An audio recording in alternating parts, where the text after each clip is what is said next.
3 মাসে ইনকাম করছে 44 লাখ, এটা সবাই জানে।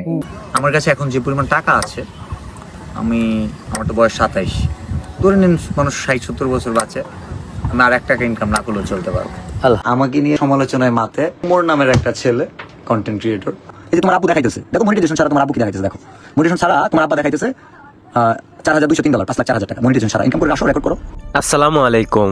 আপনি কি দেশ ধ্বংস করার কারিগর দেখছেন? সেটা হচ্ছে হোয়াটসঅ্যাপ বিল্লাল না হোয়াটসঅ্যাপ বিল্লাল জানি না নামটা। উনি একদিন বলছিল যে 2 মাসে না 3 মাসের ইনকাম 44 লক্ষ টাকা। এইটা বলার পর থেকে কাকা কাকি নানা নানি চাচা চাচি দাদা দাদি ফুফু ফুফা যা আছে খালা খালু ভাই বোন যা পা মাপা যা আছে দুনিয়া সবাই কিন্তু কন্টেন্ট ক্রিয়েশন জগতে ঢুকে গেছে। তো এটা নষ্ট করার মূল কারণ হচ্ছে হোয়াটসঅ্যাপ বিল্লাল। কারণ মানুষ সারা বছর চাকরি করে 1-2 লাখ টাকা কামাইতে পারে না। ধরেন একজনের বেতন আছে 10,000 টাকা, সে কিন্তু আপনার 12 মাস চাকরি করে 1,20,000 টাকা। আর যদি 2 মাস চাকরি করে বা 2 মাস কষ্ট করে ভিডিও বানায় যদি 44 লাখ টাকা যদি 5 লাখ টাকা বানাইতে পারে, তাহলে ক্ষতি? এটা লোভ দেওয়া হয়ে হাওয়ার পর হাওয়া এমন নষ্ট করছে, জাতি কুল সবকিছু বাঙালি গই নষ্ট করে লাইছে। এখন ঘরে ঘরে কন্টেন্ট ক্রিয়েটর, ফেসবুকের ইনকাম তো নাই।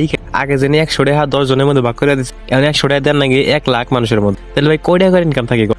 আগে হাতে কোনো একটা কন্টেন্ট ক্রিয়েটর আছে, এখন ভাই হাজার হাজার কন্টেন্ট ক্রিয়েটর। কার হোকা কারা মারতেছে তার নাই ঠিক ঠিকানা। ভাই তুই ভিডিও বানায় লাখ টাকা, কোনো সমস্যা নাই, কারো কোনো মাথা ব্যথা না, কামাইতে চোস কামা। কিন্তু আবার এখন ইদানিং নতুন বাটপারি শুরু করছোস, বই বানাইছ। বইটা আমার মনে হয় 60-70 টাকা খরচ হয়েছে ছাপাইতে, তাও হয়েছে নাকি জানি, কারণ একটা পাতায় মাত্র 4-5টা লেখা আর ইংলিশে একটু লেখা। ওই পাতার বই বেচ হইলো আপনার 1,000 টাকা। এটা একটা লজিকের মধ্যে পড়ে ভাই। 200 টাকা 300 টাকা বা 500 টাকাও যদি ব্যস্ত, তারপরেও কোনো মানুষের মাথা ব্যথা ছিল ভাই। তোমার সামাজিক কাজ করা মনে হলে তুমি করো, তোমার নিজের অর্থায়নে করো বা অন্যভাবে করো, কিন্তু এইভাবে ভাই প্রতারণা কইরা ভাই মানুষের কাছে বই বেচে সামাজিক কাজ করো, এটা কিন্তু ভাই আল্লাহ সহ্য করবো। এখন যদি তুমি কও যে আমি একটা চুরি কইরা বা ডাকাতি কইরা আমি একটা মসজিদ বানাই দেবো, ওরে ভাই হবো? ওরে কিন্তু ভালো কাজের পর্যায়ে বললো না, কোনোদিনই সম্ভব। সেজন্য ভাই তোমার আমি আগে থেকে লাইক করতাম, তোমার ভিডিও আমি দেখতাম, তোমার সবসময় ফলো করতাম। কিন্তু তুমি যেহেতু মানে যেদিন থেকে আবাল চোদ আমি করা শুরু করছো, ওই দিন থেকে তোমার আমার একটু ভালো লাগে না। তাই এতে ভাই যার যে সমস্যা হতে পারে, আমার কোনো সমস্যা নাই। আমি ভাই খোলামেলা কন্টেন্ট ক্রিয়েটর,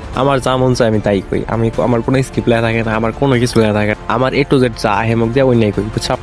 তো হোয়াটসঅ্যাপ বিল্লাল সময় থাকতে ভালো হয়ে যাবো, কারণ তোমার পিছনে এমনি হেটার্স বাইরে গেছে। ভালো কাজ করো, মানুষের সাপোর্ট পাবা। কারণ একবার যদি ইমেজ নষ্ট হয়ে যায় ভাই, ওই ইমেজ সহজে দাঁড়া করা যায় না। তুমি এখন ট্রেন্ডিং আসো দেখে যে তুমি সবকিছু করবা তাই মানুষ খাবো, ওইটা কিন্তু না। একদিন তোমার ট্রেন্ডিং দিনকাল হয়ে যাও, তখন কিন্তু তোমার কেউ বুঝতে পারছো কি বলতে চাইছিলাম। তো সবাই ভালো থাকবেন, যদি ভালো লাগে ভিডিও ভালো লাগে তাহলে সাবস্ক্রাইব করবেন। আসসালামু আলাইকুম, ধন্যবাদ সবাইকে ভিডিওটি শেষ পর্যন্ত দেখার জন্য।